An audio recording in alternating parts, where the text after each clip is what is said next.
does anybody kind of say, hey, Jeff, what the hell are you doing? Why are you eating all this meat? Yeah, there's a good friend of ours. She's a veterinarian, and when I started into carnivore, she's a little crunchy, and she was giving me a bad time. So that's going to be bad for your kidneys. It's going to be this. It's going to be that. And I was like, well, man, being 300 pounds isn't probably a good solution. Like, Right. Everything comes with a little trade off. But I've noticed no side effects. I mean, I've been really fortunate that actually when we met, I don't know if you remember, but you looked at me. I think we were standing with Danny Vega and Brandon King at the time, and it was like, you own a beef company. Why have you not tried carnivore? I mean, it was very pointed, and I was like, oh hell, I guess I don't have a good answer for that. Yeah, I kind of put you on the spot a little bit, I remember, but yeah, it looks like it turned out in your favor for sure.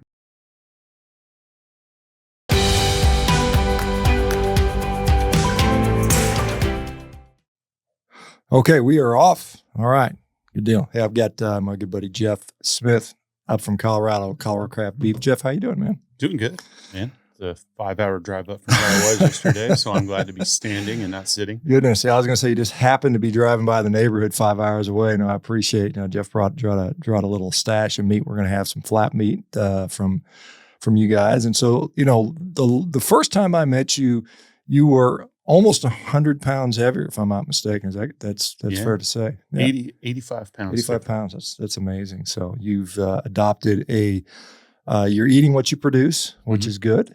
So you're eating basically a carnivore diet, and now you've taken up jiu-jitsu as well. I have. Yeah. How's that going?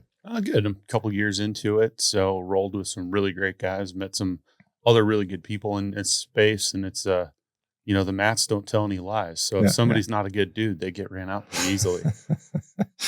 Where's your level of skill? Are you white belt, blue belt? Where are you at right now? I'm still a white belt. Yeah. The gym that I go to in Denver, shout out to Compound. My two coaches, Morrison Butler and Justin Downing, they're pretty slow to promote, which I prefer. Right. Yeah. The way I just tell myself, I can whip my own butt from a year ago, and that's progress. Well, that's what it's about. Yeah, for sure. I'm the same way. Like I said, I'm still a white belt. I've taken the last, 4 months off. I feel really bad saying that, but it's been, I had a series of trips out of town, and then it was just one thing after another. So I start back on Monday. So I've been trying to get my body back in shape. You're never in shape for that until you actually do it, though. Right. Yeah. There's nothing I've found that mimics jiu-jitsu very well. You just have to go get beat up. Yeah, that's true. So I'll go back in on Monday, and I'll have the mat burns and a different soreness that I haven't had in a while. So I kind of miss that a little bit. As far as the beef side of things or producing meat, how has that been going for the company? Colorado Craft Beef's been around for how many years? We started shipping beef in 2018. But the family ranch, of course, has been in operation since 1913. So 1913. So, but since 2018, and I think I started getting beef from you guys not far after that. Yeah, pretty close to immediate. Yeah. You were one of the first people we started working with. And, happy to continue that relationship. I'm happy to keep eating it, man. It's good stuff. Now I would say it's kind of interesting. I've eaten a lot of different beef from a lot of different producers over the years, and your flavor, and I really like it the way the beef you guys produce tastes. But it is, something that every once in a while I'll get one that says that kind of tastes like Colorado Craft Beef, and I don't know what the secret sauce in that. I know last time we talked, you said it's a lot has to do with the way it's processed, the way it's hung, obviously feeding them, certainly things like that. How much have you been able to grow in the last 4 years now?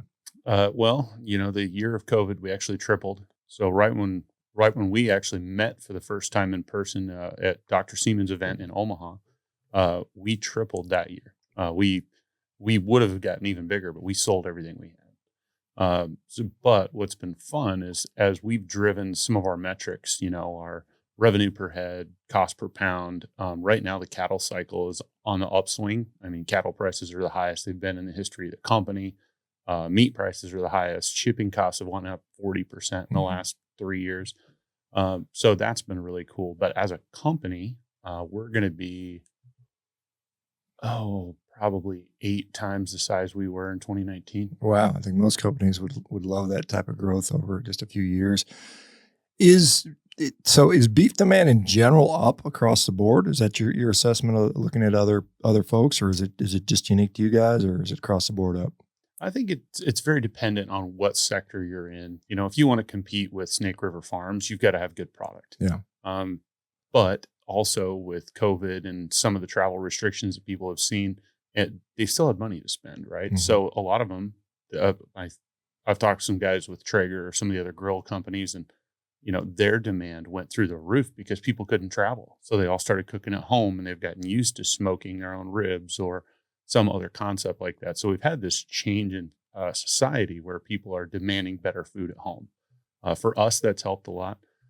With an incoming recession and some of those things, I would expect some of that beef demand to soften. Beef is usually the one that kind of gets pushed down a little bit just based on price point. Mm-hmm. And with the cattle cycle being on the upside, you know, beef is much more expensive right now than it has been. And probably for the next 2 years, we're going to start or continue to see that. Yeah, I went to the California Cattlemen's Association, I guess their feeder meeting, and I learned a little bit about, you know, drought cycles and some of the economics of the cattle industry, which, you know, it's not something I normally run into. So it's kind of interesting to see how I think it was like 2013, 2014, there was a similar situation with drought and demand changed and, you know, prices went up and so on and so forth. And it's just kind of this 10-year cycle or something like that seems to happen pretty commonly.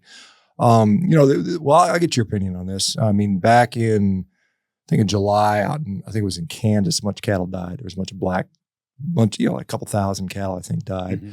And everybody thinks it's a conspiracy. Do you think that's a conspiracy to kill cows, or what do you think is going on with that stuff? Well, fat cattle, especially fat cattle in a feed yard, especially when they're getting near the end of the feeding cycle, when they're going to go have an appointment with a butcher, are pretty susceptible to heat and issues like that. So actually, at Colorado Craft Beef, we typically don't harvest cattle in June and July, just because it's so much harder on the cattle in that time of the year, especially where we're at, where it's very dry. So if you get over into eastern Kansas, Iowa, and places like that, the humidity is a killer. So they could have had an issue with a well. They could have had any number of issues. I mean, if it's 100 degrees and fat cattle are without water, they'll die. I mean, they're very susceptible. I don't think it's a big conspiracy. I think it was a bad deal because in the market right now, every one of those animals is worth $2,000. Yeah. So that's not something that somebody's checkbook took lightly. Yeah, and that's something I heard, particularly if it doesn't get cold at night. You know, if it stays above 80 degrees at night, then they just can't, because usually the cattle, they cool off at nighttime, right? They get hot in the day and then they cool off during the night. And if they can't do that after a couple of days in a row, and they're fat, ready for slaughter, they're set up for that type of thing. So well, and from a medical standpoint, you know, based on your training as a doctor, the one thing to understand with how cattle genetics have changed over the years is people have been driving for more pounds on each animal. Well, what happens over that time is, if you talk to some veterinarians, the respiratory and circulatory system of these animals hasn't been increasing in size as the animal got bigger. So their hearts are undersized, their lungs are undersized compared to the size of frame they have now. So they are more susceptible to issues like that, especially if it doesn't cool off at night. Yeah. Well, and some people would say, well, then maybe we shouldn't be breeding cattle that big, type of stuff. And I don't know if that's, that's a topic for maybe a different, maybe a different venue perhaps. But, how many, as far as what you guys do, because I will say, like I said, it's not just because you're here. I generally think you put out a really good product. And what do you guys have to do, as far as over the years, what did you discover that gave you a better and better product? Because when you say something's like a craft beef, it means it's been kind of bespoke type of thing. It's kind of tailored for a certain outcome. How did you guys come up with that? Well, you've had Kara on the podcast, right. And for those that don't know Kara, she has a master's degree in cow nutrition. So when you start driving that kind of science to a calf that is destined for a box, you can do a lot of things that are different. Because there are other people in the beef space that we do, like the direct to consumer space, that will take cull heifers and finish them out, or some other, I wouldn't say less desirable, but something that wasn't destined to go in a box. That's really the thing that we drive everything toward. So we don't have any mother cows. We buy calves from other ranchers, and then we take the rest of the process. So everything we do from the time they're even born, we're dictating health protocols And then we're driving them to get the best product in a box we can, so that when somebody gets a box at their house, it's exactly what they want, or they have that, wow, where'd this come from experience. Yeah. So box beef, it means, it's not going into dog food. It's not going into typically hamburger patties at McDonald's. It's coming to someone's home. And that's a differentiation. And other ranchers that don't do box beef may have a different outcome goal, right? Right. Well, because what they're selling at the end of the day is still beef, but Right. they're selling a live animal by the pound, or they're getting paid on the grid based on how that animal yields on the rail. But the end of their experience is getting that check from the processing plant at the bottom. Right. I have to account for every one of the steaks that goes out the door, because if somebody doesn't like it, my phone number's on the website. Right. So I've got to really understand that. And, we actually go through, as when we pull things out of the walk-in freezer and we start putting them down into our shipping freezers, if a steak doesn't look right, if the packaging doesn't look like it, we don't send it, which is nice, because being a carnivore family, it leaves more room for me. But that's one of the things we do, is we curate everything from the time we get cattle to the time they go out or off the ranch in a box with a FedEx label. We are monitoring every step of that process. And just, right now, because it's just you, Kara. Is that's your 2-man team, right? Or do you have more help now? We do have more help now. Okay. So we've had some part-time people in the past. We hired our first full-time employee this year. We just can't keep up with it. So she works full-time doing order fulfillment. Her name's Amy. She's done a great job. So some of the customers that listen to this will probably start getting emails from Amy when she's asking about shipping dates, or, like some of your old spots down in California, they've had a crazy heat wave for the last month. So we've been delaying California shipments just because it's like 108 in Fresno or something crazy. So she's been handling a lot more of that, which has been awesome, because it leaves us to cultivate the other sides of the business. So one of the things we actually did this year, we're going to, the feed yard that we've been feeding all our cattle at, we're taking that over in October. So one more vertical integration step for us, where we're just pulling that under our veil to operate. Well, in the last several years, COVID, you mentioned that highlighted some of the problems with the beef production industry. Some of the bottlenecking around processing plants, so on and so forth. A lot of people have been talking about legislature. We've got these 4 big, Packers, Cargill, Tyson, National Beef, and JBS. And there's problems with, there's not enough access to processors, there's not enough local processors. There's talks about, this MCOOL law, the mandatory country of origin labeling law, which used to be on the books and then was repealed in, I think, 2015 or something like that. And then, you've got the Prime Act that Thomas Massey's talking about, and you've got this, I think it was something 1030 or so. I can't remember the name of it. But any thoughts on that legislator, all things being bandied about? Do you think there's anything out there that would significantly improve the industry for both you as a rancher and for maybe us as consumers? Man, that's a loaded question. Like country of origin labeling sounds great in theory, but what it's actually going to do is impact our ability to move meat out of the country, because retaliatorily, Mexico and Canada are going to put other taxes on other things. Okay. So that's one of the things that Kara is really deep on. Kara's our MCOOL person, but it's second, third, and fourth level effects that really start to impact ranchers. For the government to be able to legislate something to really impact the ranchers, I think is going to be tough, because, the issue we had with protein supply, all protein really during COVID. Yeah, it was kind of a processing thing, but in the U.S., we harvest 660,000 cattle a week is our national capacity. The lowest we ever got to during COVID was like 450. So we were 60% of production. But the biggest issue we had during COVID was actually transportation. It was trucking, because the beef was always there. Yeah. But if, we're near your place up here in Seattle, the Costco down the road gets a meat shipment a day or a meat shipment every couple of days. There's not extra trucks sitting around waiting to be dispatched. Or if you're in Kalispell, Montana, you're not really on the path of more people delivering more stuff all the time. So what happened during COVID was people were buying 4 months worth of product that they usually only buy, that they would have bought over 4 months, they're buying it immediately. And Walmart can't just dispatch more trucks. So it was an overbuying situation, much like toilet paper and other things. And the transportation industry just couldn't keep up. I mean, even walk-in freezers and things, or not walk-in, but chest freezers, big deep freezers for homes. I mean, those got sold out because people didn't have that stuff. So I think it opened the eyes of a lot of people on, the type of things they're going to need to do and being a little more mindful about having the proper amount of stuff. I'm not sure that legislation is something that's going to be able to do anything about the big four. I mean, they control 85% of the market. That is a huge number to try to fight with. Yeah, I mean, it's kind of like the phone companies when they broke up. Was it AT&T? AT&T years ago, and and so it's kind of like, do they have these monopolies? There is, so I talked to a rancher the other day. He's up in Montana, McCafferty Ranch, and they're feeding out and they're finishing out on sprouts, which I thought was kind of an interesting sort of thought, because they said they could feed 700 head of cattle out of a shed 40 by 60 growing sprouts, and they could finish with that, which is a very small land footprint. Are they doing a fodder system?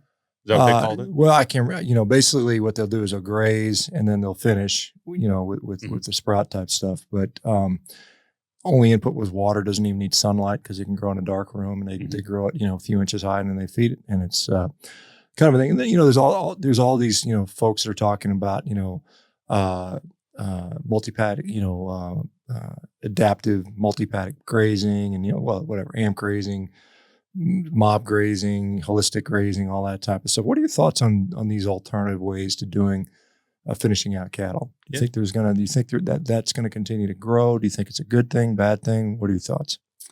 I think that all of those things have a spot somewhere. Like the sprout system you're talking about is the technical name for it is a fodder system, FODDER. They're very common in the deer industry. You use barley for it. And technically it would be a grass finished ingredient because that seed has sprouted and the endosperm of the seed is broken. So it's technically grass finished, but it's got huge amounts of energy. So you should be able to get a good finish on a steer. Right. I think those could work in certain areas, like somewhere in Montana would be a great spot for that because you don't have access to other types of feed. The mob grazing, that works great in certain areas. It wouldn't work on our ranch. We live in the Sandhills. If you mob graze a pasture, you're going to destroy that top layer of vegetation, and it's just going to turn into a dust bowl. But 100 miles south of us, some of our good ranching friends down there, Flying Diamond Ranch, they do mob grazing because their soil types will allow for it. So I think a lot of this stuff has been in play for a long time. I think there's a lot of people learning different ways to do things. We're going to have to make sure it's economically sustainable. Because I think that's the hard part with a lot of people is, we got to be sustainable. And I'm like, well, yes, but we also have to be doing something that's economically sustainable so we can keep the lights on. Right. Sure. Of course. Yeah. There's always that always is a factor. You got to be able to pay your employees and, keep your lights on. Do you know, as far as, I think that we'll see at some point a carbon credit system or something along those lines. Is there something like if somebody said, hey, Jeff, you need to produce this amount of carbon or, somehow to survive, is there something you would have to do differently or could do differently? On the ranch, no. In the feed yard, maybe. The biggest footprint of the cattle industry on a water demand is usually in the harvest facility. Some of those big kill plants, they're using 900 to 1,200 gallons per carcass for washdowns, chemical interventions, etc. So it just kind of depends on how your system operates. I do know that one of the ranches near us, they've been doing intensive grazing for quite a while, and they are looking at carbon credits, and they're already starting to issue contracts on that. Certain amount per acre. They're starting to track all that stuff. The interesting thing, though, from the cattle standpoint, is if you Rob Wolf, shout out to Rob, I'm wearing one of his shirts today. If you listen to Sacred Cow and they talk about, just grass-fed being on pastured cattle, they're about carbon neutral. It's the rest of the chain that we need to try to make more efficient. But we have to do that while still maintaining food safety and things of that nature. What do you think about, like, there's a lot of talk about feed additives now. I know Frank Mitliner, UC Davis, and many other folks have talked about these sort of algae-based additives to cut back on the methane. Is that something you think may have a role, or would you be interested in doing that? I'd certainly look at it. Mm-hmm. It's probably going to be tough where we're at because there's barely enough water anyway. Mm-hmm. But I know there's talk of seaweed and Right. other additives. I think that stuff will all make sense. We have to get it to a scalable position though, and in an area that it needs to be. Because if we look back into the 50s and 60s, most of the cattle were out in Iowa, Nebraska, like eastern Nebraska. And as irrigation got better, we moved all those cattle west out to actually where we live now because it was drier, it was less humid, it was easier on cattle as they got bigger. So some of those value chains are going to have to be built out in a way that it can be effective where it needs to be effective. If we're doing all that to feed cattle just in California, that becomes a transportation issue because you can't afford to truck that stuff. So it's just going to be a scale of economy type system to see if you can get it big enough, fast enough. What, as far as the push towards plant-based meats, towards fake, synthetic lab-grown meats, things like that, is that something that bothers you? Are you worried they're going to put you out of business? I mean, because you hear the CEO of, I think, Impossible Foods, if I'm not mistaken, I think it's Pat Brown or Ethan Brown, one of the Brown people, says his goal is to to make what you do non-existence by 2035. Does it ever cross your mind that could actually be a reality? I don't know that it's going to affect us. That's why we went direct to consumer. That's why we control our own value chain.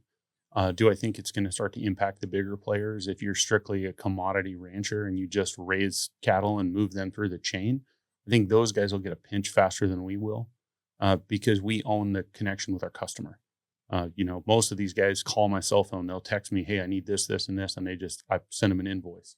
So it doesn't worry me, especially with Colorado craft beef and the growth we have, because I think in the next 4 to 5 years, we're going to be at max capacity for the ranch, mm-hmm. which is the goal, basically. Selling beef's great, but really we want to give the ranch a reason to go to generation 6, 7, 8. Yeah. And controlling that connection to the customer is the way to do that. Because if you're just in the commodity business, you can get put out of business by somebody else. If JBS decides that the large kill facility they have in Colorado is no longer sustainable because Colorado politics change and they move to Nebraska, it changes the local market. So our goal at Colorado Craft Beef is to be a price maker, not a price taker. And too many people in ag are just price takers. They have to take what comes at them, and that's all they can do.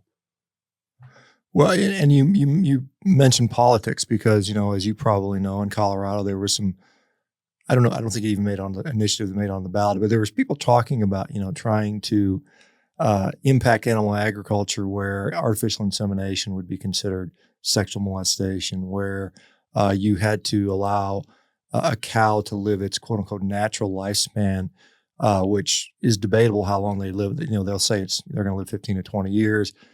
Maybe domestically, well, somebody keeps them as a pet, but in the wild, they would never survive that long. And so there are, maybe, right now it's not right, but maybe in 5 years from now, enough people be impacted and convinced that is the case. And maybe the politics will say, hey, guess what, guys?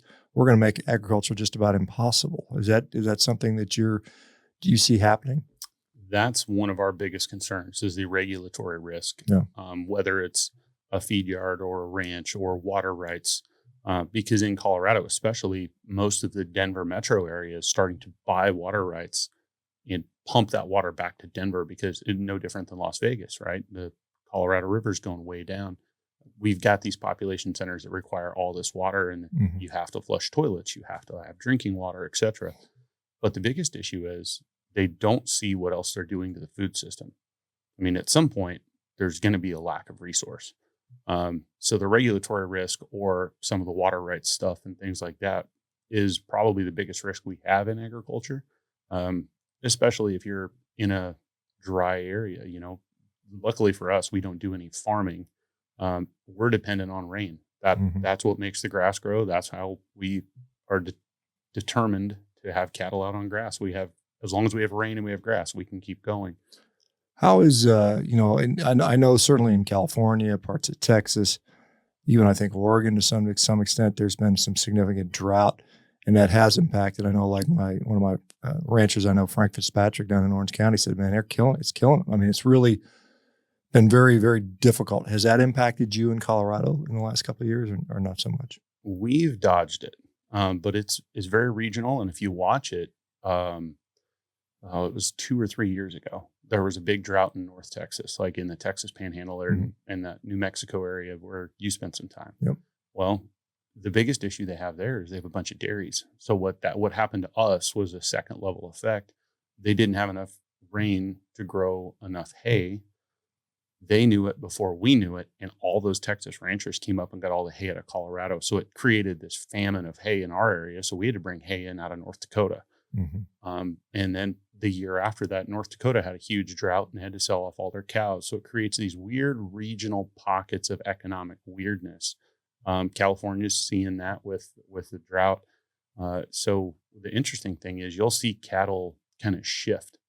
You'll see mother cows move out of a region because someone has to downgrade their herd.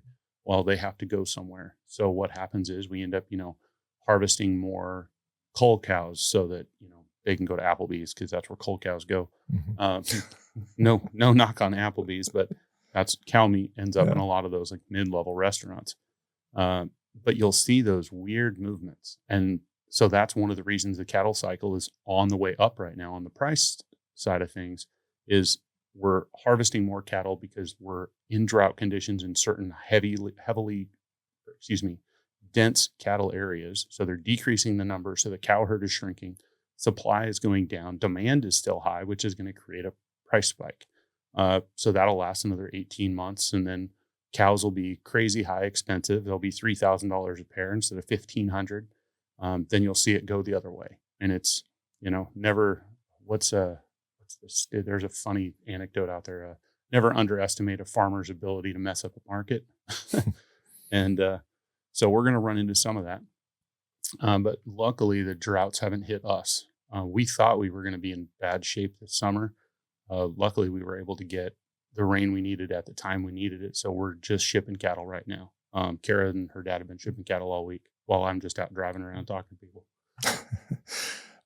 So Carnivore Diet, as a rancher, you're somebody who's been in the ranching business for, I don't know how long, at least many years. And it was interesting to me. I went to speak in front of the U.S. Cattlemen's Association back in 2018. I was telling people, hey, red meat is actually good for you. And most of them either didn't believe me or were very surprised that I was saying that. Was that something which you grew up, even though you were near the ranching industry, thinking that, red meat's not that good, maybe I shouldn't eat so much of it? Was that ever something that you thought about even as a cattle producer? No, that's never really crossed my mind. Obviously you hear it a lot, depending on which side of the world you listen to in podcasts or anything else. It's never something that crossed my mind. My family grew up, steak was a staple. Yeah. We wanted to eat good food and based on when you met me, sometimes too much of it, right? That's why I was a little larger than I am now.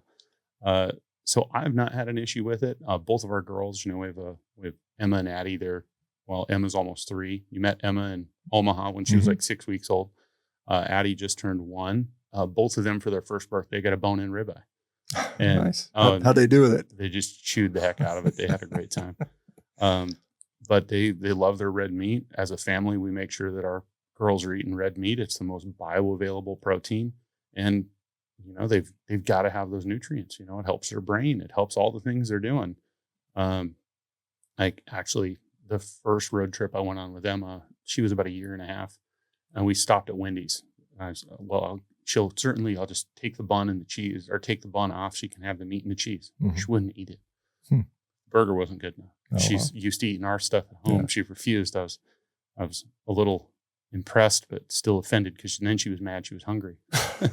Well, and Wendy's is not that bad. I've had several Wendy's patties, and I don't think they're that bad as far as fast food goes. But you get it when you're used to cooking home meals. So like Jasmine, my better half, we got to eat for a steakhouse, and she's like, man, I'd rather have your stuff because you cook it better, and on and on and on. And it does make a big difference. So, you went from, I think you said you were 310, something like 310, 315. 310, 315 down to 230-ish, 227. 227 yesterday.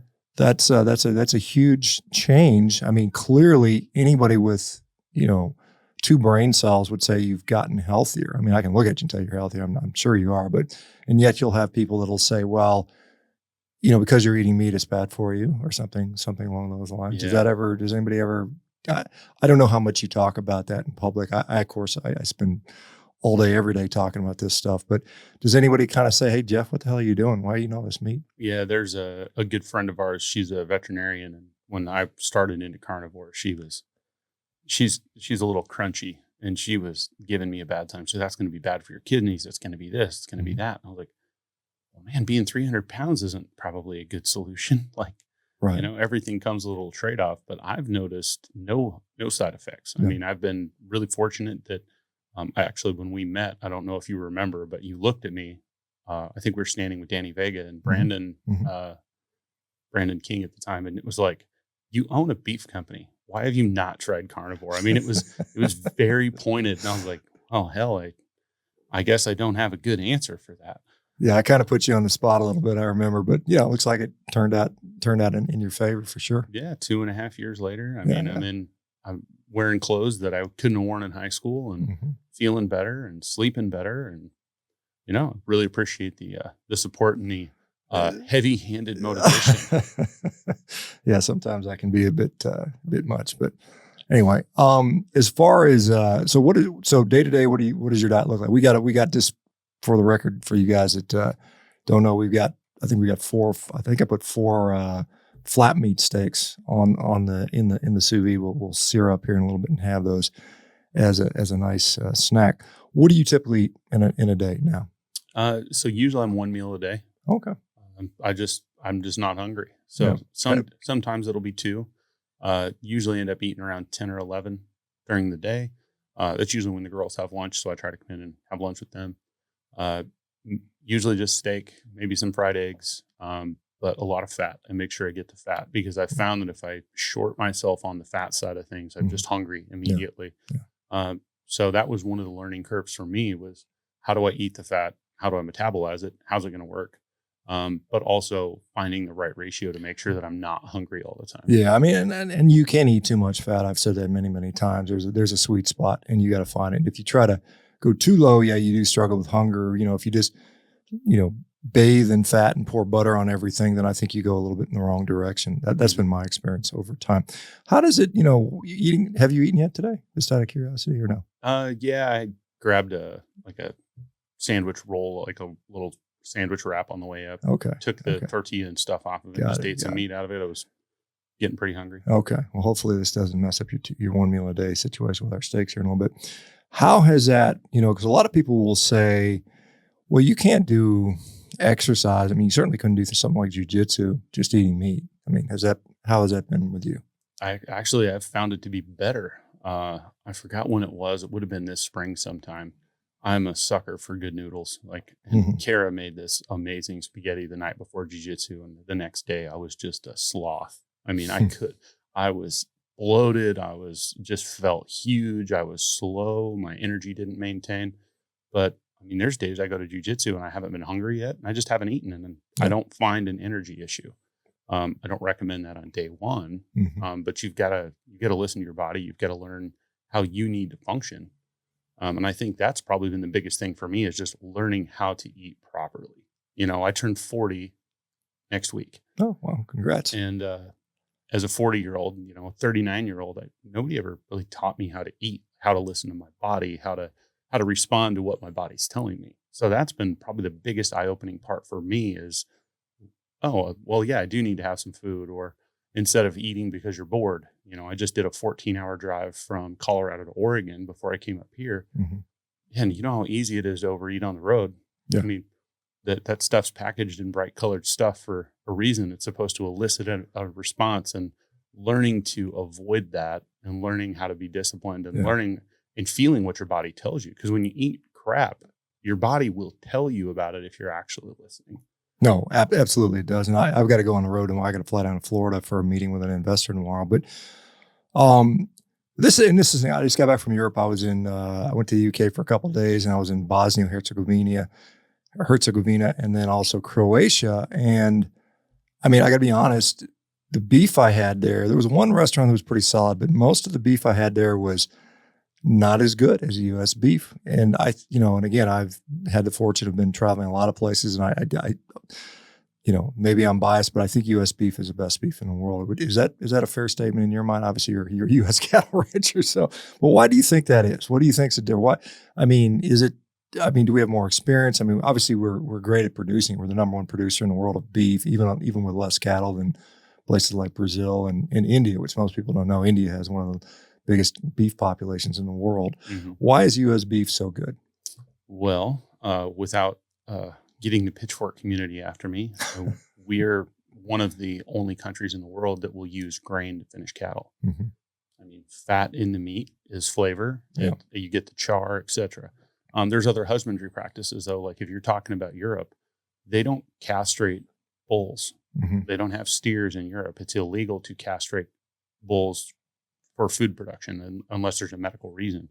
So if you're eating a steak over there, it's a testosterone driven bull that they harvested 800 pounds because you don't want to get them big enough that they're going to actually hurt somebody. Mm-hmm. So there's husbandry practices around the world that change that beef quality. A steer that has all that extra testosterone, they're growing frame, they're not growing meat. Mm-hmm. So there's just different things in different regions of the world. Or, look at South America, for instance, Colombia. I was down there a few years ago, and somebody's like, oh yeah, we harvest cows at 3 years old. Mm-hmm. Yeah, because they aren't going to take grain for humans and use it to feed animals. Right. Most countries in the world are not able to do that. It's like, some of the stuff we do kind of away from the ranch. We work with some of the military units doing some butcher type training with a buddy of mine. And we talk to them, and I talk to them about animal husbandry. This is how to inspect animals. Well, if you're in Afghanistan, well, you're probably going to eat goat, mm-hmm. or you're going to eat a dairy cow that quit producing milk. These are older animals. They don't exist for the purpose of meat. Meat is a byproduct when they're done consuming or producing milk. Mm-hmm. So a lot of it's really socioeconomically driven by the area, their customs, and what they're going to do. Because, I mean, as you know, the most commonly consumed protein in the world is milk, and the most commonly consumed red meat in the world is goat. But a lot of people here just aren't aware of those different things that happen outside the world or outside the U.S. Interesting about the goat. I mean, I know like pork is consumed. I guess, I don't know, technically pork is considered red meat though. So I know it's consumed heavily in Asia. And it's interesting, as far as, when people talk about feeding the animals grain, a lot of people think that the animals are eating all the oatmeal and all the other stuff that would ordinarily go to humans. But in many cases, that, if you look at the TMR, it's total mixed ration. If you look, that's not something I'd want to eat. I mean, I look at that, I'm like, and a lot of times it's parts of the like corn. They'll eat the whole plant, right? I mean, you can use the stalks, the corn cobs, stuff that we can't eat as humans, and so people have to realize, that the animal is using all that stuff. Do you find that there is there is a sort of a dichotomy between those that finish out on grass and do this holistic grazing, and those that finish out on grain? I see there's a little bit of fracture there, and I don't know that it helps to have this sort of fratricide when the whole beef community is maybe at risk to some degree. One of the things when I was at that feeder meeting, because some people were talking about, well, the cattle rancher over the years has seen less and less return for their investment. That is to say, back in 1970, they were getting X amount. In a dollar of supermarket, the cattle rancher was getting, I don't know, 30 cents, and now it's 15 cents or something. I don't know the exact numbers, but it's definitely down.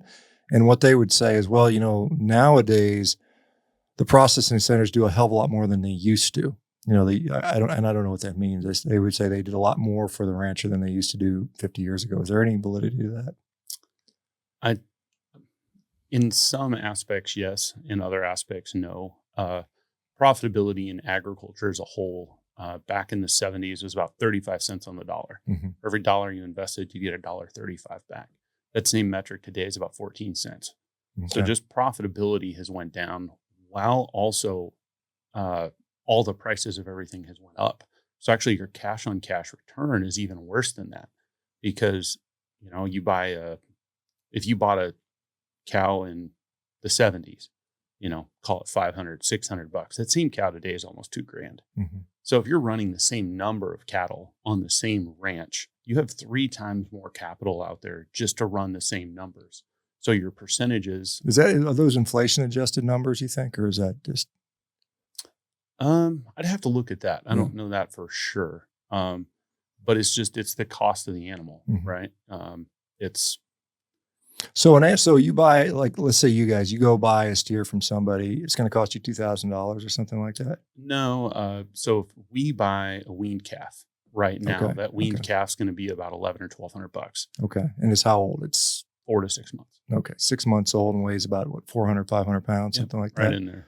And then you keep them for another year and a half or something like that. Yeah, year and change. So typically we'll get our grass calves, which is what we're going to turn out on pasture in the summer. We'll get them in December or January. We're going to get them straight in a feed yard. We're going to make sure their health is on point. When the grass turns in April and starts growing, we're going to kick them out on pasture. They're going to be out on pasture until the rain stops, which could be as early as July. It could be as late as October.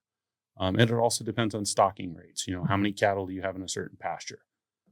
And then they're going to come off pasture. They're going to go back to the feed yard. They're going to be finished on grain for about 120 days. And then they're going to go meet the butcher.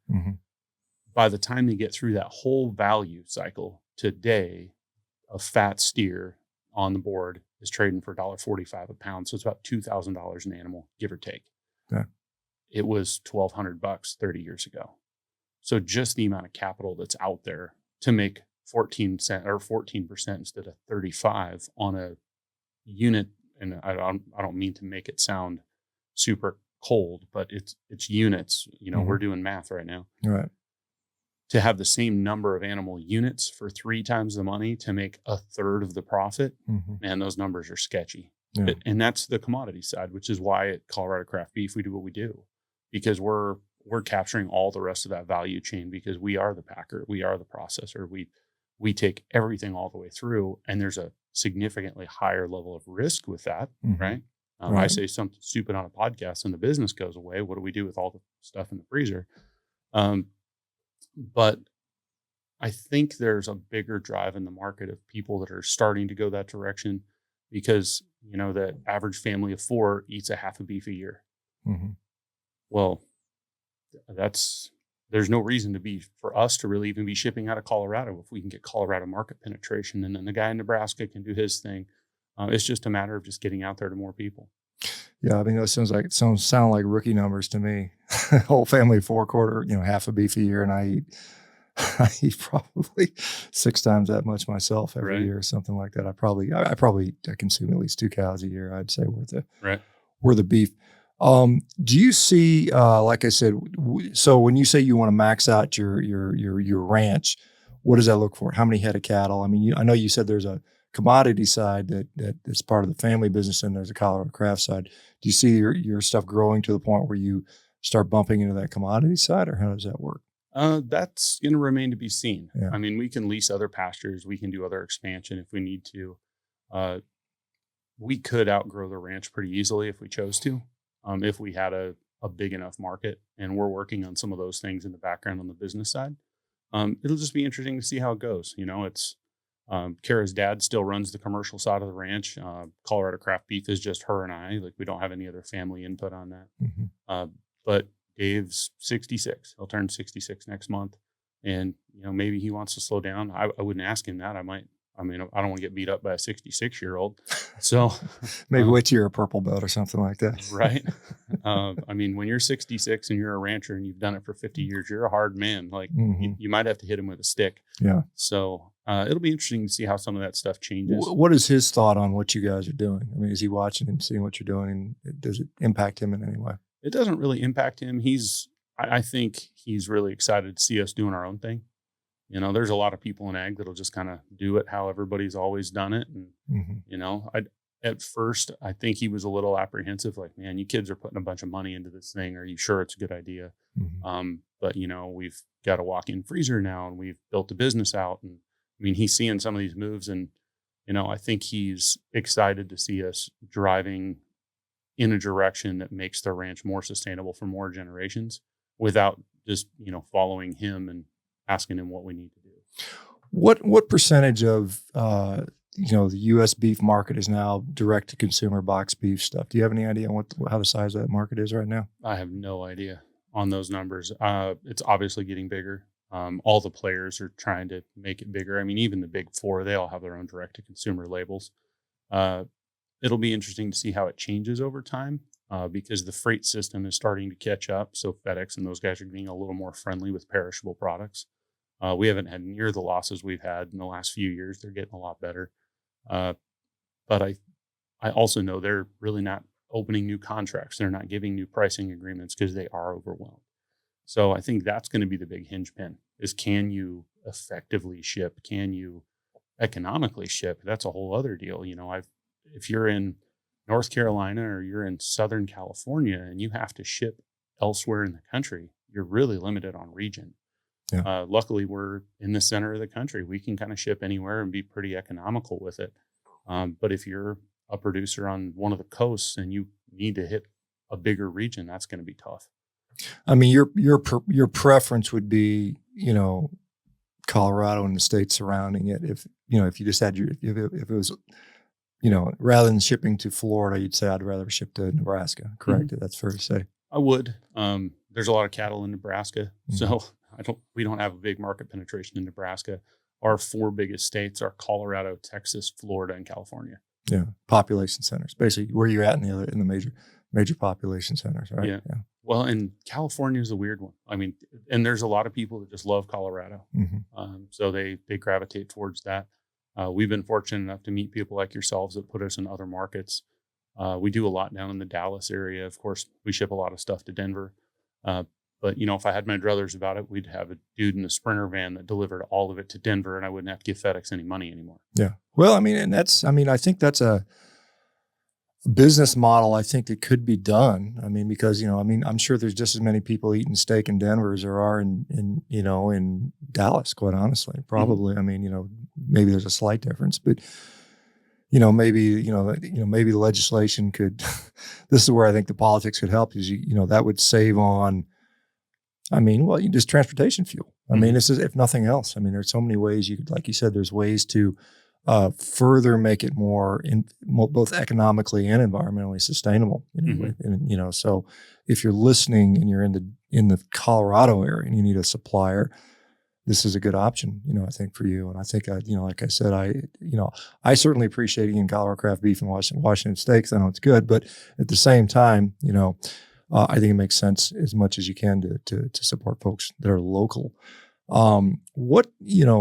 Is there anything that you've found that was a mistake in the box beef business as I'm sure there's been things that didn't work like I wanted it to. Mm-hmm. What are the things you found that were problematic over the years? All of it's just been paying tuition, right? It's a tuition payment when you have mess up in business. Right. Luckily, I've got a degree in business and finance, so I'm able to calculate exactly how much it cost me. Mm-hmm. Some of the weirdest ones we've had is just learning the shipping system was tough. Learning some of the policies that FedEx has, because half the people that work for FedEx don't know the policies themselves. So you get a box that gets turned around or whatever may happen with it, and you ask them what happened, they can't really articulate it.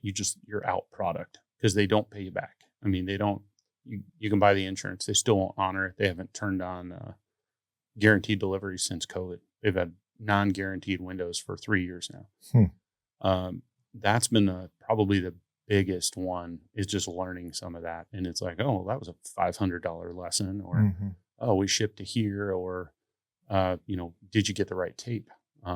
Actually, probably the biggest one we had was when we built a walk-in freezer at the ranch a couple of years ago. I printed a bunch of labels, labeled all the boxes, put the boxes in the freezer over the weekend, put them in the pickup, took them to FedEx, didn't think about it. Well, they were regular paper labels. They flew off or something? The freezer destroyed them. And so once they got into the FedEx system, all the labels were wasted. I had no idea who it was. It was a couple $1,000 error. So the next week I went on onlinelabels.com and bought freezer-proof, waterproof labels. So that was a little learning curve. I was like, oh man, I hadn't really thought of that being an issue. So now, one more cost, but it's just little stuff like that snowballs, and you can only make so many of those kind of mistakes. Yeah, I'm sure the vegans that may be listening to this would be interested. At what point? When do you start torturing the animals? Where does that come into the ranching thing? Or tell us about the quality of life of these animals. What do they do? What's going on with these guys? Well, the easy answer is I've been injured by the animals more than the other way around. I mean, there's a knot on my shoulder right here. You can kind of see that was a horse fell down with me. We were moving cattle. My right arm got detonated a couple years ago moving a gate. We've all been kicked. We've all been run over. Mm-hmm. It's just kind of the nature of it. But, there's a love of the animals that a lot of people say, well, how do you love them if you're taking them to meet the butcher, man? Like, what kind of sadistic person are you? Well, that's what they exist for. Mm-hmm. And it's our job to make sure that the impact on their life is as minimal as possible until that last day. It's low stress cattle handling. It's BQA certification. It's just being a good human and realizing that, we don't have a business without those cattle. They don't really need us. We make sure water's out and they're properly taken care of, and they've got a pretty good life. They've got hundreds of acres of grass and they go do their thing. And even when they go in the feed yard, the feed yards are always clean. The bunks are always clean. The waters are always cleaned. Manure's removed by heavy equipment 2 or 3 times a year. There's so much maintenance that goes into all of this, because if we are mistreating something or not maintaining something, there is a tangible cost to that animal. Whether it's humane, inhumane, all those other things, we can just put it out the window. We can look at it sheerly economically and say, if they're in a muddy pen, it's harder for them to move. They can't get comfortable. They can't lay down. Their stress is higher. They're going to produce less beef. Mm-hmm. It's not good for them. It's also economically impractical. And you can't do that stuff forever and not face the consequences of your lack of action. So, yeah, I mean, and it's one other thing I've seen, the good thing I've seen, across social media, I see a lot more folks in the beef industry and the dairy industry actually getting out there and sharing what they're actually doing. So the average consumer can, if they choose to pay attention, can find out what's actually going on. And, it's because unfortunately, most people live in the city. Most people have had almost minimal to no experience with how our food is produced, including animal agriculture. And so a lot of what the information they get is what is put out there by, say, vegan activists, which mm-hmm. is a bunch of, cherry picked kind of nonsense, and I've had the pleasure of going to a lot of ranches. As a doctor, I never thought I'd be visiting ranches, but I've visited a whole bunch of them now. And universally, I've seen, animals being very well treated. They look very comfortable. They're not being tortured in any way, shape, or form. Do you get people out there that are saying, hey, you're a cattle rancher, you're evil, or anything like that? And how do you respond to that if you do? I haven't heard anything like that. I'm also not a small guy, so people don't say that stuff to you to your face, right? Yeah, right. But the probably the weirdest interaction we get is actually the environmental side. Mm-hmm. We'll get people on Instagram or social media of some sort that'll just tell us, "Oh, you're ruining the environment. Right. You're this, you're that." I'm like, man, come look around. This is the same way that environment looked 200 years ago. We're not ruining anything. It's the same way it's always been. Like, probably the most unenvironmental thing we have is our house that's on the ranch, like, because we took grassland out to put a house in, right? Usually we haven't run into a lot of that stuff. There's a couple of vegan guys I roll with at the gym, and mm-hmm. I'll deliver beef to guys at the gym, and a couple of the vegan guys, I'm like, hey, you guys need a steak? Like, you want some tofu? It's all good natured stuff. I think for the most part, ranching and the heritage of that and the loyalty and the love of the land, and I think a lot of that shines through. So you take a show like Yellowstone or any of these Western way of life type images, or do what gosh, Teton Ridge, the guys that bought the American. Taylor Sheridan, that's on Yellowstone, is an investor in Teton Ridge. They're doing a ton of stuff to reconnect people to the Western way of life, whether that's rodeo or ranching or something like that. Like they just bought the 4.6s down in Texas. A lot of that's getting out. So I think a lot of people, for cattle ranchers especially, associate cattle ranchers back to this Western way of life more so than, a farmer or a hog farmer in Iowa or something else. So I think we've been insulated from that to a point, because it's pretty hard to look at cattle on grass and say it's bad.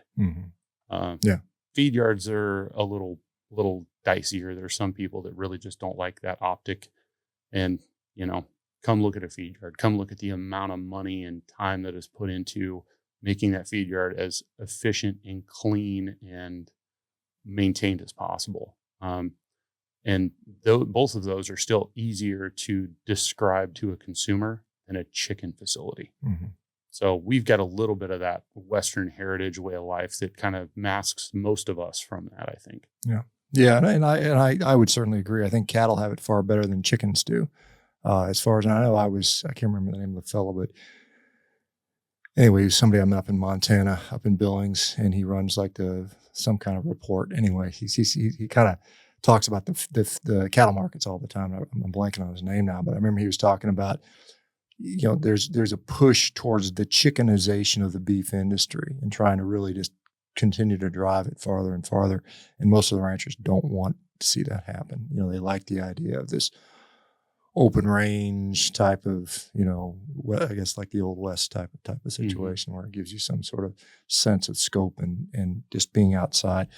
A lot of people, it's kind of interesting. A lot of people, listening to this stuff in midlife, they're like, man, I just want to be a damn cattle rancher. I mean, I don't know if you met any people like that. And would you have any advice for somebody that's like, maybe they're my age, 55, and they're like, I'm tired of being a friggin' stockbroker. Just let me go be a rancher. Is that viable? Is that really viable for people to do? Maybe. Yeah. There's of course a huge amount of capital that goes into that. There's a ton of learning that has to happen. And probably, I might not be real popular for saying this, probably some of the people that are hardest on our image as ag producers are the smaller producers, because they buy 10 cows as a hobby and they don't realize that that's actually an infection. Like they don't have the animal stewardship background. And they're the ones that somebody's driving by and sees a malnourished animal, or they see it's really dirty or whatever it may be. So it's absolutely possible for somebody to enter into this, but man, you got to be smart about it. And the big thing is, learn from your neighbors, do the research. There's more research out there on animal husbandry than anything.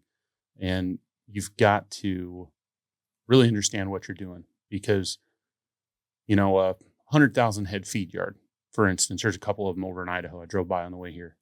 Man, those things have a huge budget. They are monitored all the time. But a guy with 10 cows in his backyard on a per animal basis is probably less beneficial than the big players, because they're managed differently. So that's probably the hardest part, is learning how to manage that stuff, not get hurt in the process. Because, when you're dealing with a mama cow that's 1,500 pounds, if she wants to wreck you, she can. Yeah. So there's a lot of things to put into play if you're going to make that conversion. But, most ranchers I know need help. I mean, we don't have enough labor. You can only do so much. Go work with somebody else. They're out there.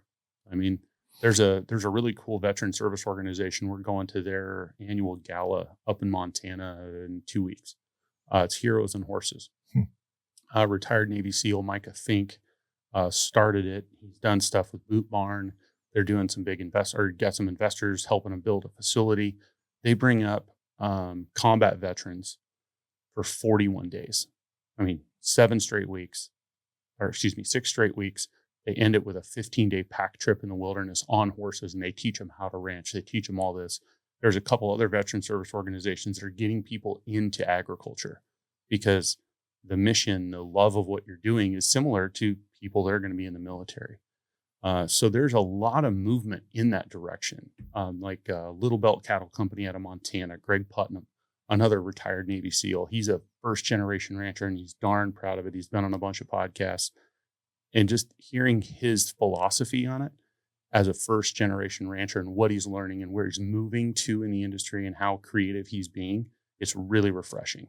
So people can do it. People are doing it. You just got to be very, very tactical in how you do it. Yeah. Yeah. I mean, there's a reason people get ag degrees. I mean, that's, there's more to it than just, I guess. I mean, Right. Here's a cow, here's some grass, go have fun. We'll catch you. We'll come see you in, 8 months or something like that. There can be a lot of problems that come down there. Any issues with, do you guys ever worry about predators? Are predators an issue around you guys? Not really. Yeah. No, we're out on the plains. So there might be some cougars around if you get down on some of the bottoms, but coyotes are our biggest issue. Mm-hmm. Probably the biggest detriment on the ranch is burrowing animals, badgers or something like that. They're going to have a big hole that your horse is going to step in. Yeah. Other than that, I mean, we're in pretty good shape. The rattlesnakes are kind of minimal. And, most of the time when we get messed up, it's from a bad decision we made. What's your, favorite cut of meat? Favorite way to prepare it? What are your thoughts, or something that maybe somebody didn't think about?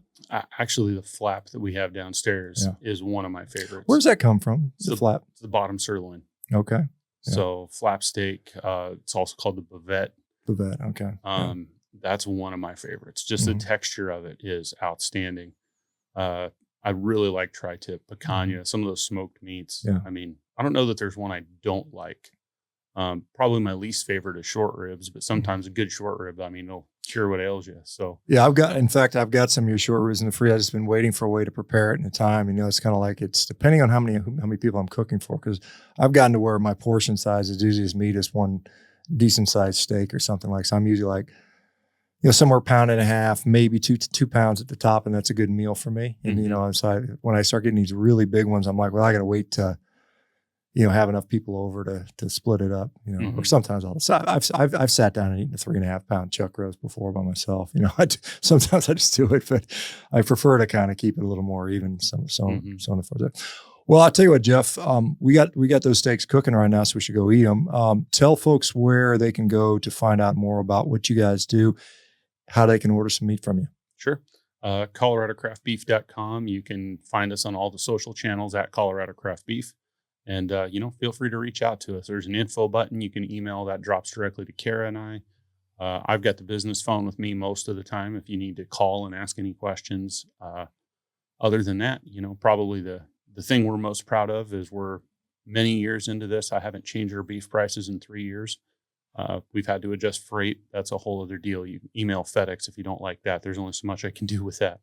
But we're growing. We're excited to be a part of the carnivore community, and it's helping me and my family. Awesome. Thank you very much. All right, guys. We'll see you guys on the next one.